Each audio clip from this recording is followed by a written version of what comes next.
Hey guys, मैं सुमित एक बार फिर से बहुत बहुत स्वागत करता हूं आपका hotel management helper YouTube channel पे। गाइस, अभी के इस वीडियो में हम लोग जानने वाले हैं कि आंसर की कैसे देखें, क्योंकि आप सभी के बहुत सारे कमेंट्स आ रहे हैं पिछले वाले वीडियो पे।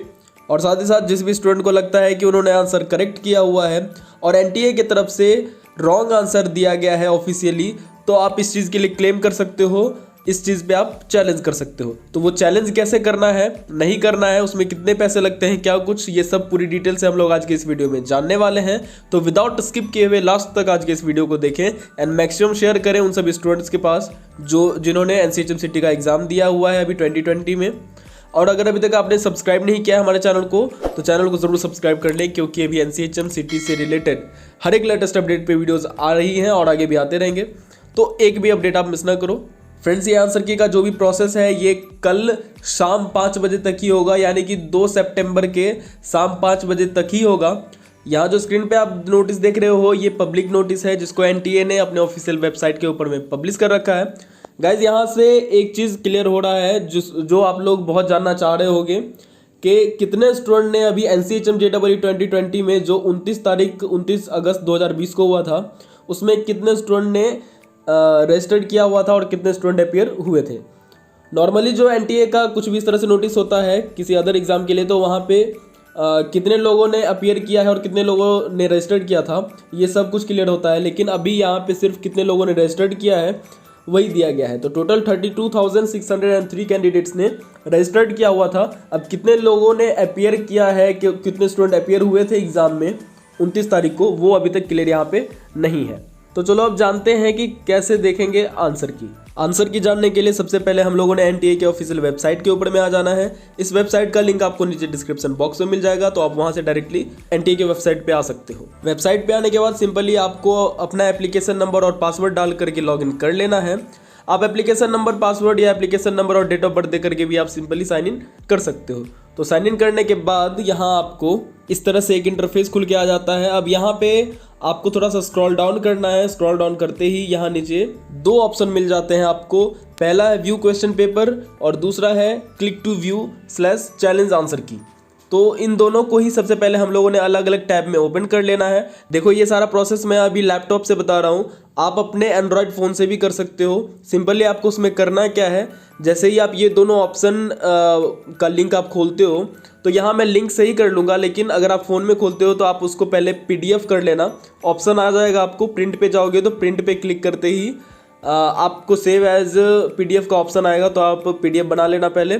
उसके बाद आप सिंपली सारा प्रोसेस कर सकते हो, जैसे कि आगे मैं अभी करके यहाँ बताने वाला हूँ। सबसे पहले तो हमने अलग अलग टैब में उन दोनों ही ऑप्शन को ओपन करके रख लेना है। यहाँ पे आप देख लो इस तरह से। अब यहाँ इस वाले पॉइंट में आप देख लो, यहाँ पे आपका जो भी आपके क्वेश्चंस थे आपके एग्जामिनेशन हॉल में, वो सब कुछ यहाँ पे दिया गया है। आपने कौन सा आंसर सेलेक्ट किया था वो सब कुछ भी यहाँ पे क्लियर तरीके से दिया गया है। तो जो भी आपका क्वेश्चन ID है, सबसे पहले अभी जैसे आप देख लो, यहाँ क्वेश्चन नंबर 1 का अगर मैं आंसर देखना चाह रहा हूँ तो कैसे देखूंगा, तो यहाँ क्वेश्चन ID यहाँ पे आप देख लो, यहाँ हाईलाइट में कर देता हूँ। तो यहाँ क्वेश्चन ID आप देख रहे होगे, लास्ट में 242 है, ये क्वेश्चन ID है, ठीक है। इसको सबसे पहले हम लोगों ने यहाँ से सेलेक्ट करना है, कॉपी करना है, सेलेक्ट करके कॉपी कर लेना है। उसके बाद इसको करना है क्या, सेलेक्ट करने के बाद फिर दूसरा वाला जो पेज है हमारे पास, वहाँ पर जाने के बाद, दूसरे वाले पेज में जाने के बाद इसे सिंपली हमने इस तरह से सर्च ओपन करके पेस्ट कर देना है। अब यहाँ पे ऐसा इसलिए हम लोग कर रहे हैं क्योंकि एनटीए का जो आंसर सीट आया है, जो आंसर की आया हुआ है, वो सीरियल वाइज उसका जो है वो आपके क्वेश्चन के अकॉर्डिंग नहीं है। उसमें एक आगे मैं आप लोगों को एक PDF दिखा कर ये बताऊंगा कि कैसे कैसे पहले कौन सा सब्जेक्ट लिया गया है, फिर दूसरा में कौन सा सब्जेक्ट है। इस तरह से करके पूरा जो आंसर की है वो रेडी किया गया है। लेकिन आपका जो क्वेश्चन आया था, जो आपके एग्जाम में आपके कंप्यूटर पे आया था, वो उस तरह से नहीं था।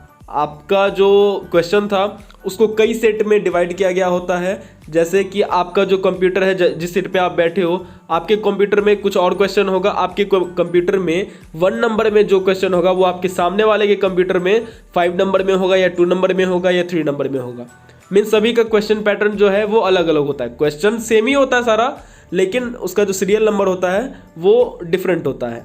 तो इसलिए ये सारा प्रोसेस करके हम लोगों को चेक करना होगा कि कौन सा सही है और कौन सा रॉन्ग है।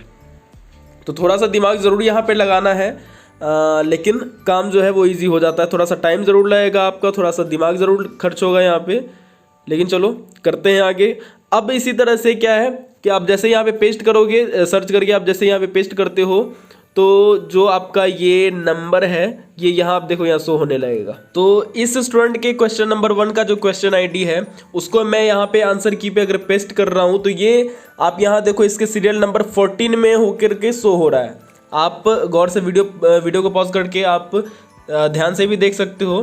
तो यहाँ एक चीज़ क्लियर है कि ये सीरियल वाइज जो है वो आपका नहीं होता है। जो आपका क्वेश्चन आईडी आपके क्वेश्चन नंबर 1 में है वो आपका क्वेश्चन सीरियल नंबर जो है वो यहाँ पे कहीं भी हो सकता है। 17 में हो सकता है, 5 में हो सकता है, 1 में हो सकता है, 10 में हो सकता है, कहीं भी हो सकता है। तो ये चीज़ डिफरेंट है, इसीलिए हम लोगों को पहले वहाँ से कॉपी करना है और इस वाले आंसर की में आकर के पेस्ट कर देना है, जिससे हमारा क्वेश्चन आईडी यहाँ पे फाइंड हो जाएगा। क्योंकि बहुत सारे क्वेश्चन है, 200 क्वेश्चन, आप कितना ढूंढ करके एक एक करके आप ढूंढोगे और उसको मिलाओगे तब तक साल बीत जाएगा। तो इसलिए यहाँ पे आप डायरेक्टली सर्च करके आप अपना क्वेश्चन आईडी खोज सकते हो और उसका आंसर करेक्ट है या नहीं वो आप देख सकते हो। अब यहाँ आप देखो, यहाँ 14 नंबर में इस क्वेश्चन आईडी के बगल में यहाँ ऑफिशियली जो आंसर दिया गया होता है वो आंसर कोड यहाँ दिया गया है। तो इसके लास्ट में 706 है, आप ध्यान से देखोगे ये ऑफिशियली जो करेक्ट आंसर होता है उसका कोड जो है, उसका जो आईडी है वो दिया गया है। तो चलो इस आंसर आईडी से, इस ऑप्शन आईडी से आगे मिलाते हैं। तो इसके लास्ट में है 706। अब अपने वाले क्वेश्चन पे आते हैं, वहाँ देखते हैं हमने कौन सा लगाया हुआ है, इस स्टूडेंट ने कौन सा टिक किया हुआ है। तो यहाँ आप क्वेश्चन नंबर फर्स्ट में देख लो, क्वेश्चन आईडी वही है जो हमने वहाँ पे कॉपी करके पेस्ट किया था। और ऑप्शन आईडी यहाँ पे देख लो, लास्ट में जो 706 है वो है इसका ऑप्शन 3। तो ऑप्शन नंबर 3 में यहाँ पे 706 है और इस स्टूडेंट ने भी जो इसका चूजन ऑप्शन है वो है 3, यानी कि ये आंसर इस स्टूडेंट का राइट है। ठीक है, अब आगे बढ़ते हैं। आप लोग को सब चीज़ क्लियर हो गया होगा। अगर समझ में नहीं आ रहा है, कुछ भी कन्फ्यूजन हो रहा है तो आप एक बार वीडियो को पीछे करके फिर से देखें तो थोड़ा सा समझने में आसानी होगा। और हाँ, साथ ही आप एक पेपर और पेन लेकर के बैठें और उस पेपर के ऊपर में 1 से लेकर के 200 तक का काउंटिंग जो है वो पहले तो लिख डालें आप। उसके बाद जो भी ऑप्शन, जैसे फर्स्ट नंबर अगर आपका सही हो रहा है तो वहाँ पे सही टिक करें। जो भी आंसर जिस नंबर का अगर आपका गलत हो रहा है वहाँ पे आप गलत का निशान लगाते चलें। इससे आपका क्लियर हो जाएगा कि आपके फाइनली कितने मार्क्स आ रहे हैं, कितना क्वेश्चन आपका सही हुआ है, कितना क्वेश्चन आपका रॉन्ग है। ये चीज़ क्लियर हो जाएगा बाद में। अब इसी तरह से क्वेश्चन नंबर 2 का करके मैं आपको दिखाता हूँ। क्वेश्चन नंबर 2 का भी जो यहाँ पे क्वेश्चन आईडी है उसको कर लेना है कॉपी और दूसरे वाले लिंक पे जो आंसर की का लिंक है वहाँ पर जा करके सर्च में इससे पेस्ट कर देना है। तो जो भी आपका होगा नंबर वो यहाँ पे आ जाएगा। तो ये सेकंड नंबर का जो क्वेश्चन आईडी यहाँ पे हमने पेस्ट किया है तो वो इसके सीरियल नंबर 15 पे आ रहा है। आप यहाँ देख सकते हो 15 नंबर सीरियल पे ये आ गया है और इसका आंसर भी अब हम लोगों ने यहाँ से मिला लेना है। तो यहाँ जो इसका करेक्ट आंसर आईडी है उसके लास्ट में है 710।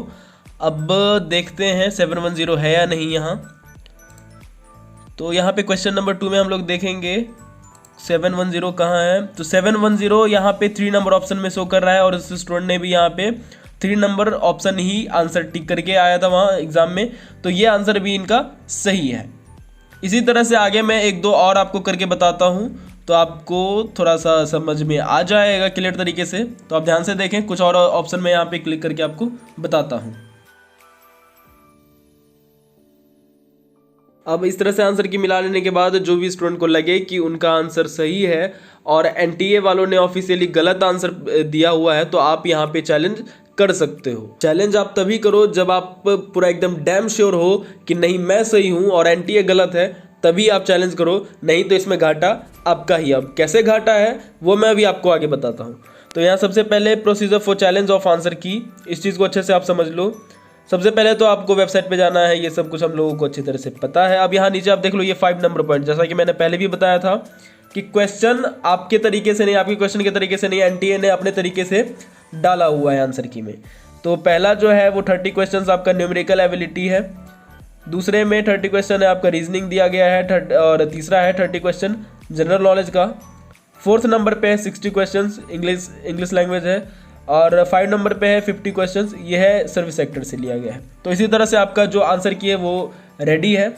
अब यहाँ पे जिस तरह से मैंने आपको बताया कि आपका जो आईडी है जो करेक्ट ऑप्शन का वो वहाँ पे दिया गया है, ये सब कुछ हम लोगों ने अच्छे से समझ लिया। अब आगे यहाँ पे समझने की बात ये है कि चैलेंज करने के लिए हमें किस तरह से अप्लाई करना होगा और क्या कैसे आगे होगा। तो चैलेंज करने के लिए आपको वहाँ पे जो आंसर की आप देख रहे होगे, मैं दिखाता हूँ यहाँ, वहाँ पे आपको एक बॉक्स टाइप का मिलेगा हर एक ऑप्शन के पास। तो आपको जो भी लगता है उस बॉक्स पे आप क्लिक करके सेव योर क्लेम पे क्लिक कर देना है। यहाँ देखो मैं आपको कुछ ऑप्शन यहाँ पे सेलेक्ट करके आगे दिखाता हूँ कैसे क्या प्रोसेस है। तो यहाँ पे मैं कुछ ऑप्शन को सेलेक्ट कर लेता हूँ। सेलेक्ट करने के बाद नीचे सेव योर क्लेम पे क्लिक कर देता हूँ। अब इसके बाद क्या है, क्लिक करने के बाद सेव योर क्लेम्स पे क्लिक करने के बाद एक नया इंटरफेस खुल के आ जाएगा इस तरह से हम लोगों के सामने में।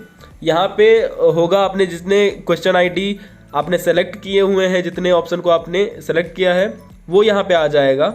उसके बाद नीचे save your claims and fee पे आपने क्लिक कर लेना है। यहाँ पे आप अपलोड कर सकते हो कोई भी फाइल, जैसे कि आपको लगता है कि किसी क्वेश्चन का आंसर ये होगा, वहाँ गलत है, तो अगर आपके पास कोई पीडीएफ है या कोई बुक का कटिंग है तो उसका आप फ़ोटो लेकर के, अगर आपके पास 3-4 कटिंग है तो उस तीन चारों का फ़ोटो लेने के बाद एक पीडीएफ बना के आपको यहाँ पे अपलोड कर देना है एज अ प्रूफ कि हाँ ये आंसर सही है। अगर आपके पास नहीं है तो आप वैसे भी आएगा काम कर सकते हो। तो यहाँ पे सेव योर क्लेम्स एंड पे फी पे क्लिक करके आप आएगा प्रोसेस कर सकते हो। ध्यान रहे कि यहाँ पे एक क्वेश्चन के लिए, सिर्फ एक क्वेश्चन के लिए, अगर आप किसी एक क्वेश्चन के लिए क्लेम करते हो, एक आंसर के लिए अगर आप क्लेम करते हो तो उसके लिए आपको 200 रुपया पे करना होगा। वो आप debit card, credit card, net banking के थ्रू आगे पे कर सकते हो। ये सब कुछ आपको ऑलरेडी पता ही होगा। तो मेन यहाँ पे बात है कि अगर आप किसी भी एक क्वेश्चन के लिए चैलेंज करते हो तो एक क्वेश्चन के लिए आपको यहाँ पे 200 रुपये पे करना पड़ेगा। अगर आप 2 क्वेश्चन करोगे तो 400, 3 करोगे तो 600। आगे की बात आपको समझ में आ गई होगी कि क्या कैसे प्रोसेस करना है। और हाँ, अगर आपका ये चैलेंज सक्सेस हो जाता है, अगर आपने जो चैलेंज किया हुआ है वो क्वेश्चन वाकई में सही होता है और एनटीए वालों ने उसका आंसर गलत किया हुआ है वहाँ पे आंसर की में, तो आपका जो 200 रुपया है पर क्वेश्चन का, उस क्वेश्चन का जो 200 रुपया है वो आपको रिफंड कर दिया जाता है। अगर वो नहीं होता है, वो गलत होता है, आप अगर गलत ठहर जाते हो तो वो 200 रुपये आपको रिफंड नहीं होगा। अगर आप सही हो जाते हो तो वो 200 आपको वापस से रिफंड कर दिया जाता है। तो इसलिए अगर आप डैम श्योर हो तभी आगे का प्रोसेस करो, तभी आप चैलेंज करो। फ्रेंड्स, इस वीडियो में बस इतना ही। उम्मीद करता हूँ कि वीडियो आपको पसंद आया होगा। आप समझ गए होंगे कि आंसर की कैसे देखते हैं, चैलेंज कैसे करना है। तो प्लीज़ वीडियो को लाइक करें एंड मैक्सिमम शेयर जरूर करें सभी स्टूडेंट्स के पास, क्योंकि कल तक ही आपके पास टाइम है ये आंसर की का सारा प्रोसेस करने का। अगर आप चैनल पे नए हो, hotel management help YouTube channel को अगर अभी तक आपने सब्सक्राइब नहीं किया है तो NCHMC JEE 2020 से रिलेटेड हर एक लेटेस्ट अपडेट लेने के लिए हमारे चैनल को जरूर सब्सक्राइब करके बेल आइकन को प्रेस कर दें, जैसे आने वाले सारे इंपॉर्टेंट वीडियोस की नोटिफिकेशंस आपको मिलती रहे। वीडियो देखने के लिए बहुत बहुत धन्यवाद।